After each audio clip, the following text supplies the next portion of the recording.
అర్రె! మళ్ళీ ఫెయిల్ అయిపోయానే. అర్రె! మళ్ళీ ఫెయిల్ అయిపోయానే. అయ్యో! కార్తీక్‌ని ఇందాకడి నుంచి వీడియో తీయడానికి చాలా ట్రై చేస్తున్నాను. కానీ వాడు నాకు ఆ ఛాన్స్ అస్సలు ఇవ్వట్లేదు. వాళ్ళ సార్‌కి చూపిస్తానేమో వీడియో జస్ట్ క్లిక్ సౌండ్ వస్తే చాలు వీడియో ఆన్ చేశానని. వెంటనే ఉయ్యాల ఊగడం ఆపేస్తున్నాడు.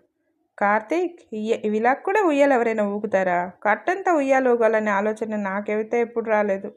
ఇలాంటి ఆలోచనలు ఓన్లీ వీళ్ళకే వస్తాయేమో అనిపిస్తుంది. ఏం తరంరా బాబోయ్! చూడండి ఎలా ఊగుతున్నాడు. ఇంత మంచిగా ఉయ్యాల ఊగుతున్నాడు. ఇలాంటి గొప్ప గొప్ప ఆలోచనలు, వెరైటీ ఆలోచనలు వీళ్ళకే వస్తాయేమో. వాడు ఊగుతున్నంతసేపు అది ఎక్కడ తెగిపోతుందో, కింద పడతాడో అని చెప్పి మాకు టెన్షన్ అవుతూనే ఉంది. మా అమ్మ అయితే మరీను. వీడు చేసిన ఈ వెరైటీ పని మీ అందరికీ నచ్చిందా? నచ్చితే కనుక షేర్ చేయండి, లైక్ చేయండి.